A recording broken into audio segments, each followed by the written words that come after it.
मैं सबसे पहले घोषणा में पहला शब्द बताता हूं कि जो हमारे पंचायत में पंचायत भवन है, मैं जब भी मुखिया बनूंगा तो ग्राम पंचायत के जो जनता है उसको मेरे घर पर नहीं आना पड़ेगा, और जो भी पदाधिकारी है उसको हम रूटीन बनाएंगे कि कौन कौन पदाधिकारी कब बैठेंगे। आधा जनता हमारा वही काम करा लेंगे पदाधिकारी से। आज तक मेरे पंचायत में मुखिया कभी भी पंचायत भवन पर नहीं बैठा, ना तो कोई सेवक जी को पहचानता है, न रोजगार सेवक को पहचानता है, न कर्मचारी को पहचानता है, न इंदिरा आवास सहायक को पहचानता है। कहने का मतलब है मुखिया जी अपने घर पर कार्यालय चलाते थे, और यदि मैं मुखिया बनूंगा तो मुझे घर पर आने की कोई जरूरत नहीं पड़ेगी। मेरा पहला संकल्प ये रहेगा। जिसमें पैसा नहीं होता है उस समस्या को हम देखते हैं, जैसे राशन कार्ड बनवाना हो, वृद्धावस्था पेंशन हो, क्या कहते हैं विधवा पेंशन हो, विकलांग के पास यदि सर्टिफिकेट नहीं है तो टेम्पू पर लाद कर हम लाते हैं और फिर उसको करवाते हैं। मेरे पंचायत में यदि आप घर घर सर्वे कीजिए, एक भी वृद्ध व्यक्ति आपको वृद्धा पेंशन से वंचित नहीं मिलेगा, ये मेरा दावा है। नमस्कार, आप लोग देख रहे हैं ग्रामीण दर्पण। मैं अभी बिस्फी में हूँ। यहाँ नामांकन का दौर लगातार जारी है और आज आखिरी दिन है और नामांकन प्रक्रिया खत्म होने जा रही है। हम बातचीत करते हैं, हमारे साथ मौजूद है। सर, आपका शुभ नाम? उद्गार यादव। पंचायत कौन सा है सर? ग्राम पंचायत भोजपंडौल। भोजपंडौल। आप किस पद से चुनाव लड़ रहे हैं? हमारी पत्नी ललिता देवी मुखिया प्रत्याशी है इस बार। पूर्व में हम 10 साल से पंचायत समिति रह चुके हैं। पूर्व में 10 साल से पंचायत समिति रह चुके हैं और इस बार मुखिया पद के लिए चुनाव लड़ रहे हैं। तो सर, इस बार मुखिया में क्यों लड़ रहे हैं? पंचायत समिति में 10 साल आप लड़ चुके हैं। हमने सबसे पहले यह देखा है कि किसी बड़े कार्य को अच्छे तरीके से करने के लिए पहले नीचे छोटे कार्य को करना पड़ता है, और हमने नीचे से ऊपर बढ़ने के लिए हमने लगातार 2 पंचवर्षीय पंचायत समिति का चुनाव लड़ा।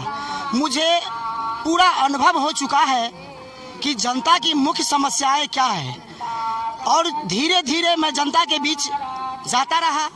जनता मुझे समस्या बताते रहे, उस पर मैं बारीकी से पहल किया। पहल करने के बाद मुझे जनता की बहुत बड़ी समस्याएं नजर आई और मैं घर घर जाकर सभी समस्याओं को दूर किया। जब इस बार की चुनाव का बिगुल बजा तो जनता जनार्दन ने मुझे यह संकल्प दिलाया कि आपको इस बार मुखिया का प्रत्याशी बनना है।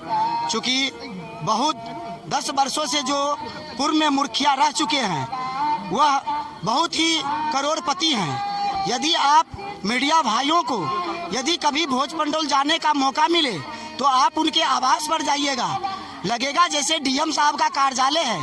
देखिए, कहने का मतलब है जनता के घर में अभी तक बांस का टाट है, लेकिन उसके खेत में ईंट का बाउंड्री पड़ा हुआ है। कहने का मतलब है उन्होंने जो कार्य किया है उससे जनता संतुष्ट नहीं है।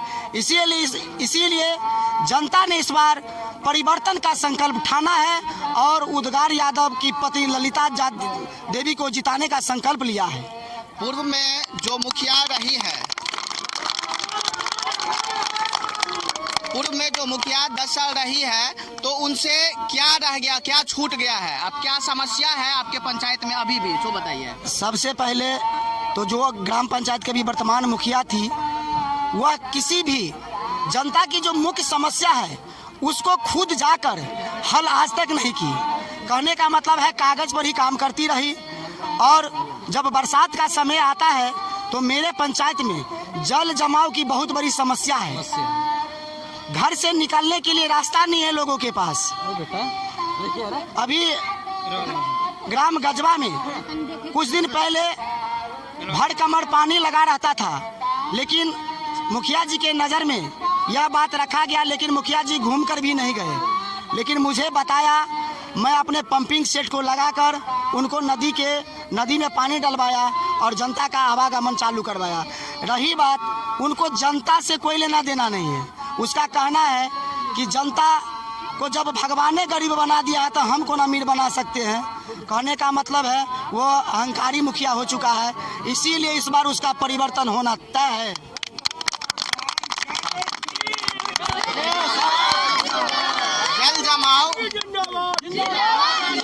जल जमाव के लिए आप क्या कीजिएगा? सबसे पहले यदि पंचायत में जहाँ जहाँ जल जमाव की समस्या है वहाँ के सामाजिक लोगों का एक बैठक करके जो भी उसका निदान निकलेगा, जो सभी लोगों का मांग रहेगा, उसको प्राथमिकता में रखते हुए हम कार्य करेंगे और जहाँ नाला की आवश्यकता होगी वहाँ नाला बनाएंगे। पंचायत समिति रहते हुए क्या लगता है आपको कि कुछ काम छूट गया है? देखिए, सबसे पहले तो जो पंचायत समिति होता है केंद्र और राज्य सरकार के द्वारा जो मात्र 10% राशि दी जाती है, 10% राशि में साल में 2-3 योजनाएं होती है। लेकिन हम लोग क्या करें, सारा फंड मुखिया जी के पास रहता है। लेकिन जहां तक हो सका तो मैंने सड़क भी बनाया, जैसे नवरत्न टोल में, सलेमपुर में। कहने का मतलब है लोगों का हम छोटा मोटा समस्या ज़्यादा देखते हैं, जिसमें पैसा नहीं होता है उस समस्या को हम देखते हैं। जैसे राशन कार्ड बनवाना हो, वृद्धावस्था पेंशन हो, क्या कहते हैं विधवा पेंशन हो, विकलांग के पास यदि सर्टिफिकेट नहीं है तो टेम्पू पर लाद कर हम लाते हैं और फिर उसको करवाते हैं। मेरे पंचायत में यदि आप घर घर सर्वे कीजिए, एक भी वृद्ध व्यक्ति आपको वृद्धा पेंशन से वंचित नहीं मिलेगा, ये मेरा दावा है, क्योंकि मैं घर घर जाकर किया हूँ।